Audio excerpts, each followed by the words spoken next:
So you have to shoot a video, and your room is big and bare, and the light isn't very good, but you might do something with it, and the acoustics are very, very poor.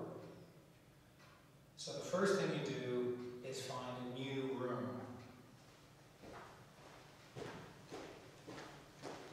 Now we're in sort of an office, which is definitely a bit of an improvement. The sound is certainly a lot better, although I've augmented that by using a wireless mic on my shirt here. The lighting is improved. One nice thing about shooting in an office is it puts the interviewee into a context as opposed to just being in a space. They're in their space, their work environment. As offices go, this is a fairly bare one. We can always decorate it a little bit if we need to. One other problem offices do tend to have is people like to put their desks by the windows. And you'll find that on a sunny day like today, you might be in a situation where it's hard to find an angle to shoot them at that you don't have sun streaming in behind them, which can be quite a bit of a problem. In fact, you may find that the best way to do some shooting on a sunny day is actually to close the curtains or the blinds and simply deal with the artificial light situation as best you can. Okay, so I've set up an arrangement for my interview. As you can see, there are two chairs on the left with the camera mounted on a tripod, and over on the right we have the person's desk with their chair in front of it. A couple of things you should note about this right away. First of all, we are using a tripod. That's an absolute must. You must use a tripod. It will simply look amateurish and inferior if you do not. Secondly, you'll notice that the interviewer and the camera person are sitting very, very snugly side by side. This is a common mistake people make when they first start filming interviews. They'll put the interviewer 3 or 6 feet away from the camera person. That's a big mistake. The camera person will end up taking a picture of the side of the interviewee's face. You should be very, very close together. You'll also notice that the camera is at the eye level of the interviewee. And we don't want to look down upon the person being interviewed. We want to look at them straight across as if we're sitting at the same height as they are. We've also got ourselves away from the window so we don't have to worry about any severe lighting situations. The lighting may still not be quite right, but we'll have a look at that in a little while. What we'll do now is go down and take the camera's eye view of how this arrangement is going to appear. Right, this is what the interviewing camera actually sees at the moment. There are a number of problems with this right off the bat. I think the shot is a little too wide. It could stand to be made a little bit tighter. A few other problems. As you can see, we're getting some glare from the window on the screen behind me.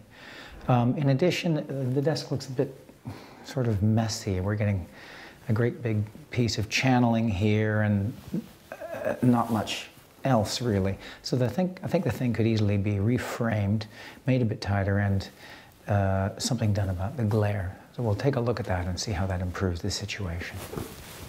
Right, I've just done a few things, but they've improved this situation a lot. First of all, I've got rid of the glare on the computer monitor. I've also got rid of the telephone and moved the monitor over and further back so that it looks a little better. I've moved the keyboard up so you can see it, even though it's not actually in a realistic place. If you were going to use the keyboard, what the camera sees looks perfectly fine. I've also changed the framing, made it a little bit tighter. You could make it even tighter than this if you wanted, but certainly it's an improvement on what we had before. One problem which we have with the image as it stands right now is that I'm not very well lit. As you can see, I've got a fair bit of light coming down on me here, but my face is in shadow on this side. So we'll take a look at that next. The way we're going to deal with the lighting problem is by using a reflector. Now, I thoroughly encourage you to get a reflector. They don't cost a lot of money. You can get a great one for 50 quid. They don't use any electricity. You can use them indoors or outdoors, anywhere you want. They will not burn your fingers when you touch them after you've been using them.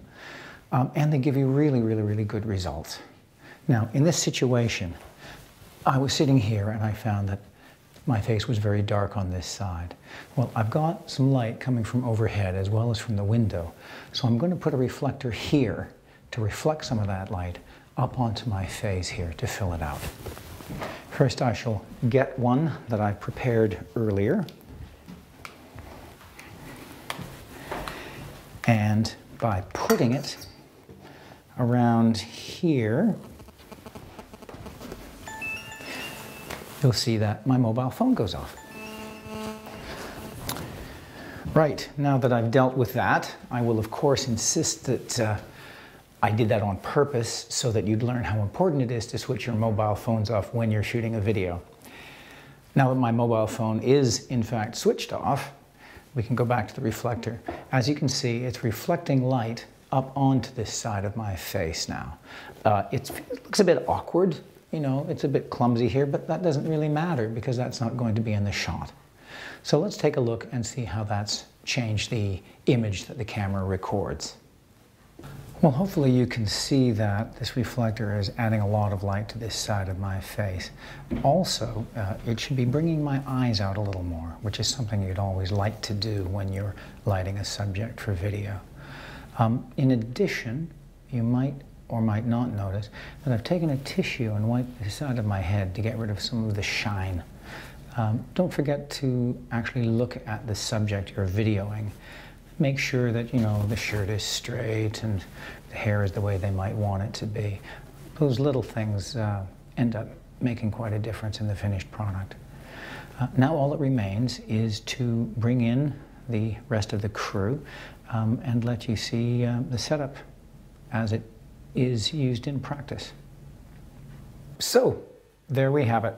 We've picked a location. We've dressed the set, we've set up the lighting the way we want it, we have our camera person and our interviewer in position, and we're ready to go ahead with the interview.